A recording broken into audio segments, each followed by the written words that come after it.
नमस्कार। ये आकाशवाणी शिमला है। अब आप प्रभा शर्मा से प्रादेशिक समाचार सुनिए। आज के मुख्य समाचार। प्रदेश में 4 लोकसभा चुनाव और 6 विधानसभा उपचुनाव के लिए आज 18 उम्मीदवारों ने भरे नामांकन दाखिल करने का कल अंतिम दिन। केंद्रीय सूचना व प्रसारण मंत्री अनुराग सिंह ठाकुर ने कहा, लोकसभा चुनाव में भाजपा की विजय का जनादेश होगा ऐतिहासिक। मुख्यमंत्री सुखविंदर सिंह सुक्खू ने कहा, प्रदेश में भविष्य की राजनीति की दिशा तय करेंगे 6 उपचुनाव। और प्रदेश हाईकोर्ट ने राज्य में घटिया दवाइयों के उत्पादन की बढ़ती घटनाओं पर जताई चिंता। अब समाचार विस्तार से। प्रदेश में 4 संसदीय चुनाव और 6 विधानसभा निर्वाचन क्षेत्रों में 1 जून को होने वाले उपचुनाव के लिए नामांकन पत्र भरने के 5वें दिन आज 18 नामांकन पत्र दाखिल किए गए। निर्वाचन विभाग के एक प्रवक्ता ने शिमला में बताया कि हमीरपुर संसदीय क्षेत्र से अनुराग सिंह ठाकुर ने भाजपा से अपना नामांकन पत्र भरा।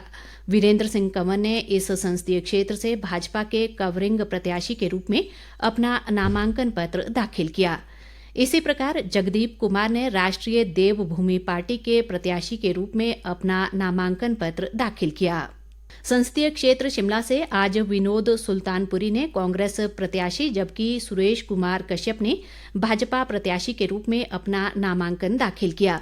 रीना कश्यप ने यहां से भाजपा के कवरिंग प्रत्याशी के रूप में अपना नामांकन दाखिल किया। कांगड़ा संसदीय क्षेत्र से रेखा रानी ने बहुजन समाज पार्टी प्रत्याशी के रूप में और विजय कुमार ने कवरिंग प्रत्याशी के रूप में, संजीव गुलेरिया ने all India forward block party के प्रत्याशी और केहर सिंह ने निर्दलीय प्रत्याशी के रूप में अपने अपने नामांकन पत्र दाखिल किए। विधानसभा क्षेत्र सुजानपुर से रविंद्र सिंह डोगरा ने राष्ट्रवादी कांग्रेस पार्टी के प्रत्याशी के रूप में अपना नामांकन पत्र दाखिल किया। विधानसभा क्षेत्र गगरेट से राकेश कालिया ने कांग्रेस के प्रत्याशी के रूप में और रेनू कालिया ने कांग्रेस के कवरिंग उम्मीदवार के रूप में पर्चा दाखिल किया। इसी प्रकार मोहित बग्गा व अशोक सौंखला ने निर्दलीय प्रत्याशियों के रूप में अपने नामांकन पत्र दाखिल किए। विधानसभा क्षेत्र कुटलैहड़ से चंचल सिंह ने निर्दलीय और मनोहर लाल ने भाजपा के प्रत्याशी के रूप में अपना नामांकन दाखिल किया। विधानसभा क्षेत्र लाहौल स्पीति से डॉक्टर रामलाल मारकंडा ने निर्दलीय प्रत्याशी के रूप में अपना नामांकन दाखिल किया। मंडी संसदीय व बड़सर और धर्मशाला विधानसभा क्षेत्रों से आज कोई भी नामांकन पत्र दाखिल नहीं हुआ। केंद्रीय सूचना व प्रसारण मंत्री और हमीरपुर से भाजपा प्रत्याशी अनुराग सिंह ठाकुर ने कहा है कि लोकसभा चुनाव में भाजपा की विजय का जनादेश ऐतिहासिक होगा। अनुराग सिंह ठाकुर ने आज हमीरपुर में नामांकन पत्र दाखिल करने के बाद यहां मौजूद भीड़ को संबोधित करते हुए कहा कि हमीरपुर लोकसभा क्षेत्र की जनता का अटूट विश्वास और आशीर्वाद ही उनकी पूंजी है।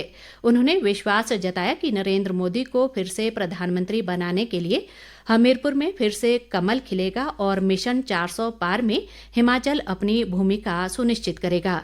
अनुराग सिंह ठाकुर ने दावा किया कि उन्हें चुनाव अभियान में युवाओं, महिलाओं, बुजुर्गों व बच्चों का भरपूर प्यार और आशीर्वाद मिल रहा है। उन्होंने प्रदेश सरकार पर भी राजनीतिक हमला बोला और कहा कि सुक्खू सरकार 15 महीने में अपनी किसी भी चुनावी गारंटी को पूरा नहीं कर पाई है। भाजपा प्रत्याशी ने कहा कि अब फिर से कांग्रेस झूठी गारंटियां देने निकल पड़ी है, लेकिन देश और प्रदेश की जनता को सिर्फ मोदी की गारंटी पर विश्वास है, क्योंकि मोदी की गारंटी पूरा होने की गारंटी है। इस मौके पर पूर्व मुख्यमंत्री प्रेम कुमार धूमल सहित बड़ी संख्या में पार्टी नेता व कार्यकर्ता मौजूद रहे। मंडी संसदीय क्षेत्र से कांग्रेस प्रत्याशी व लोक निर्माण मंत्री विक्रमादित्य सिंह ने कहा है कि इस संसदीय क्षेत्र से भाजपा प्रत्याशी कंगना रणौत के पास कोई विजन नहीं है। रामपुर के जगात खाना में एक चुनावी जनसभा को संबोधित करते हुए उन्होंने कहा कि कंगना रणौत से जब उनका विजन पूछा जाता है तो वह केंद्र सरकार का गुणगान आरंभ कर देती हैं। कांग्रेस प्रत्याशी ने कहा कि कंगना रणौत तथ्यहीन बातें कर जनता में हंसी का पात्र बन रही हैं। प्रदेश भाजपा अध्यक्ष राजीव बिंदल ने कहा है कि प्रधानमंत्री नरेंद्र मोदी देश के विकास की लड़ाई लड़ रहे हैं, जबकि कांग्रेस नेता देश को फिर से विभाजित करने पर तुले हुए हैं। भाजपा अध्यक्ष ने आज शिमला में बताया कि कांग्रेस ने देश में इंडी गठबंधन के रूप में ऐसी राजनीतिक पार्टियों से समझौता किया है जो देश विरोधी गतिविधियों में संलिप्त हैं। उन्होंने कहा कि पिछले 10 सालों में देश की आंतरिक सुरक्षा में भारी परिवर्तन आया है और लोग अब अपने आप को ज्यादा सुरक्षित महसूस कर रहे हैं। उन्होंने कहा कि देश में आतंकी घटनाओं पर विराम लगा है। भाजपा अध्यक्ष ने दावा किया कि देश की जनता ने अब तय कर लिया है कि नरेंद्र मोदी तीसरी बार देश के प्रधानमंत्री बनेंगे। प्रादेशिक समाचार आकाशवाणी शिमला से प्रसारित किए जा रहे हैं।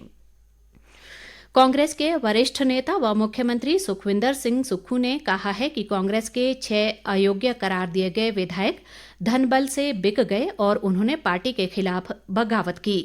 मुख्यमंत्री ने आज शिमला के चौड़ा मैदान में पार्टी प्रत्याशी विनोद सुल्तानपुरी के पक्ष में आयोजित चुनावी रैली को संबोधित करते हुए कहा कि मौजूदा चुनाव सरकार या मुख्यमंत्री पद बचाने का नहीं, बल्कि जन भावनाओं की खरीद फरोख्त करने वालों को सबक सिखाने का है। उन्होंने कहा कि भाजपा नेताओं ने धन बल के माध्यम से सरकार गिराने का षड्यंत्र रचा। उन्होंने कहा कि ये चुनाव प्रदेश की भविष्य की राजनीति तय करेगा। मुख्यमंत्री ने ये भी कहा कि भाजपा ने कांग्रेस की एक राज्यसभा सीट चुराई है, लेकिन प्रदेश की जनता अब लोकसभा की 4 सीटें कांग्रेस को देने जा रही है।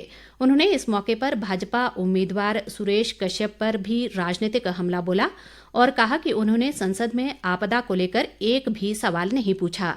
मुख्यमंत्री ने कांग्रेस उम्मीदवार विनोद सुल्तानपुरी को जमीन से जुड़ा नेता करार दिया। रैली को प्रदेश कांग्रेस अध्यक्ष प्रतिभा सिंह और अन्य नेताओं ने भी संबोधित किया। पार्टी ने इस मौके पर रोड शो का भी आयोजन किया। प्रदेश हाईकोर्ट ने राज्य में घटिया दवाइयों के उत्पादन की बढ़ती घटनाओं पर चिंता व्यक्त की है। अदालत ने इसे रोकने के लिए दोषी दवाई निर्माताओं और प्रयोगशालाओं के खिलाफ कड़ी सजा का प्रावधान करने पर विचार करने के सरकार को आदेश जारी किए हैं। अदालत ने आज इस मामले पर सुनवाई करते हुए कहा कि कुछ ऐसे मामले सामने आए हैं जिनमें प्रदेश में बनाई गई दवाइयों के प्रयोग से अफ्रीकन देशों में अनेकों मौतें हुई हैं।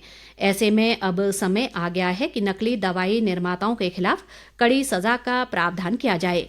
हाईकोर्ट ने कहा कि ये व्यथित कर देने वाली बात है कि बद्दी में 2 राज्य दवा प्रयोगशालाओं को चलाने के लिए पर्याप्त धन की व्यवस्था होने के बावजूद उन्हें संचालित नहीं किया जा रहा है। हाईकोर्ट कुछ समाचार पत्रों में इस संबंध में छपी खबरों पर स्वतः संज्ञान लेते हुए सुनवाई कर रहा है। मामले पर अगली सुनवाई 28 अगस्त को होगी। चौपाल से कांग्रेस के पूर्व विधायक सुभाष मंगलेट आज भाजपा में शामिल हो गए।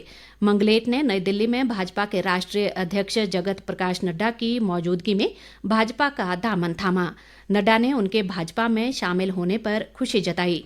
राज्यसभा सांसद हर्ष महाजन भी इस दौरान मौजूद रहे। पद्मश्री और चुनाव आइकन विजय शर्मा ने लोगों से 1 जून को अधिक से अधिक संख्या में मतदान करने की अपील की है। आज चंबा में स्वीप के तहत आयोजित एक कार्यक्रम को संबोधित करते हुए विजय शर्मा ने कहा है कि कुछ लोग बिना किसी कारण के अपने मताधिकार का प्रयोग नहीं करते, जो गलत है। उन्होंने कहा कि भारत दुनिया का सबसे बड़ा लोकतंत्र है और यहाँ सभी लोगों को अपना मनपसंद प्रत्याशी और सरकार चुनने का अधिकार है। इस मौके पर उपायुक्त व जिला निर्वाचन अधिकारी मुकेश रेपस्वाल ने विजय शर्मा को सम्मानित भी किया। सुप्रीम कोर्ट में 29 जुलाई से 3 अगस्त तक विशेष लोक अदालत का आयोजन किया जाएगा। विधिक सेवा प्राधिकरण के एक प्रवक्ता के अनुसार इस विशेष लोक अदालत में हिमाचल से संबंधित लंबित मामलों की सुनवाई और उनका निपटारा किया जाएगा। प्रवक्ता ने कहा कि यदि किसी व्यक्ति का मुकदमा सुप्रीम कोर्ट में विचाराधीन है और वह इसका निपटारा विशेष लोक अदालत में करवाना चाहता है तो वो अपने वकील के माध्यम से इसे विशेष लोक अदालत में लगवा सकता है। प्रवक्ता ने कहा कि लोग इस विशेष लोक अदालत से संबंधित अधिक जानकारी के लिए अपने नजदीकी जिला विधिक सेवा प्राधिकरण से संपर्क कर सकते हैं। लोकसभा चुनाव के लिए मतदाताओं को मतदान के प्रति जागरूक करने के लिए केंद्र सरकार के सूचना व प्रसारण मंत्रालय के केंद्रीय संचार ब्यूरो हमीरपुर द्वारा आज जिला के नादौन ब्लॉक की राजकीय वरिष्ठ माध्यमिक पाठशाला रैल में एक जन जागरूकता रैली का आयोजन किया गया। जागरूकता रैली को संस्थान की उप प्रधानाचार्य मीना शर्मा ने हरी झंडी दिखाकर रवाना किया। ये रैली स्कूल के प्रांगण से शुरू होकर रैल बाजार से होते हुए स्कूल के प्रांगण में खत्म हुई। रैली में बच्चों द्वारा वोट डालने जाना है, अपना फर्ज निभाना है, बूढ़े हो या जवान सभी करें मतदान जैसे नारे लगाकर लोगों को मतदान करने के लिए प्रेरित किया गया। अंत में मुख्य समाचार एक बार फिर।